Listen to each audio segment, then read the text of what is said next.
จุดนี้ก็จะเป็นอีกจุดหนึ่งเป็นเช็คอินอยู่ที่อินเดอะเฮว่าซั่นนั่นดูน้องชายถ่ายให้น้องสาว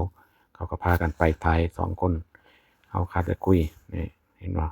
วิวสวยๆเอามาฝากพี่น้องลองดูเด้อพี่น้องเด้อนี่วิวแบบนี้พอได้บ่นี่เบิ่งดูเพิ่นล่าเริงเพิ่นตากแดดก็บ่ฮิเพิ่นว่าตากแดดจังได๋ข้อยก็บ่ย้านขอให้ข้อยได้เที่ยวนี่มาแล้วขาเป๋เด้งหน่อยนะ ว่าแล้วลงจากรถขาไปอยู่กับหม่องแล้วเหยียบคันเร่งเนาะเหยียบทั้งคันเร่งเหยียบทั้งเบรกเนาะหม่องนี้แล้วหม่องมันสูงจัดนะหม่องมันชันขึ้นสิขึ้นมาถึง In the Hay อีหยังเพิ่นนี่โอ้โฮพี่น้องเอ้ย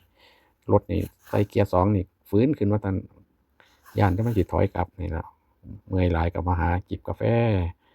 สั่งกาแฟกับไอ้อิหยังเครื่องดื่มเย็นๆกินพี่น้องเขาก็ดีคักเขาก็ต้อนรับยกมือไหว้เอาคักเอาขนาดว่าดีแท้ๆต้อนรับเราก็เลยสั่งไป2แก้วคิดเป็นเงินมาแล้วก็ตกเป็นแก้วละ85 บาทโอ๊ยผู้ค้านี่บ่อยากกินเลยกลืนน้ำอึกหนึ่งโอ้พอแล้ว85 บาทมันคักโพดกาแฟแก้วหนึ่งว่าซั่นน้อยๆหนึ่งก็เข้าใจเขาอยู่เขาเป็นการลงทุนเนาะแต่เราผู้บริโภคมันมองเห็นจังซั้นมันรู้ราคาแล้วกลืนนำก็บ่ลงเบิ่งดูก็เลยออกมาชมวิวข้างนอกระหว่างชมวิวก็นั่งรอกาแฟไปเบิ่งลูกพี่ลูกน้องเพิ่น2คนจักว่าไปทางใดหาโต๊ะก็บ่พ้อนี่โต๊ะนั่งเรียงจังซี้ก็กาแฟแก้วละ50แก้วละ85พี่น้องแล้วนั่งบัดนี้เห็นบ่โอ๊ย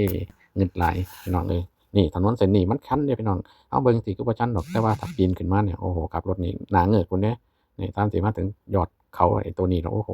มาจากวัดอันนั้นเด้อวัดอิหยังก็วัดพระธาตุผาแก้วอิหยังเพิ่นนั่นน่ะโอ๊ยเลาะมาข้างหลังวัดนั่นไอ้เปรียวๆพร้อมเด้อก็ย้อนบ่มีรถมาจักคัน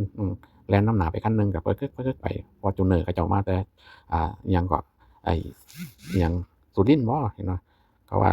รุ่นใจแทบจะขาดว่าซั่นเอ้าแล้วระดับเจ้ารุ่นน่ะข้อยสิจั่งใดข้อยก็อีแก่เนาะเดี๋ยวไปเบิ่งอีแก่ของข้อยเด้อพี่น้องอันนี้ไทบ้านบ่เคยเห็นปลาเนาะปลานี่มันก็แล่นตามธรรมดาอยู่นำตู้ปลาก็เยอะแยะในเมืองก็มีหันพากันมุ่งเบิ่งเด้อพู้นอีแก่จอดอยู่พู้นเห็นดอนโดมเขาอยู่เด้อสิก็สิย่างไปเบิ่งนั่นอดบ่ได้ก็แย่งเบิ่งเนาะไอ้นี่เนาะดอกไม้เขาเจ้าปลูกจั่งใดก็งามเนาะแนวพื้นที่เขาเจ้ามันงามแล้วก็บรรยากาศมันเย็นเนาะพี่น้องขนาดแดดบ่าย2เดะนี่ อากาศเย็นหนาวกำลังพอดีเลยย่างเที่ยว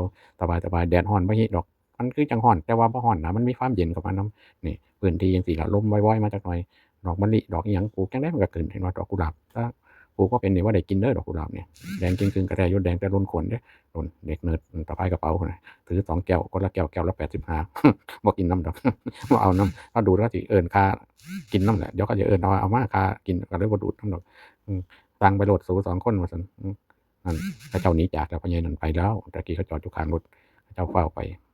พ่อค้าก็คาแต่วนเวิร์ดอยู่นี่แหละดูอีแกเด้อนี่อีเฒ่า13 ปี14 ปีเด้ออันนี้แต่ก็เริ่มแย่แล้วล่ะเริ่มบ่ไหวแล้ว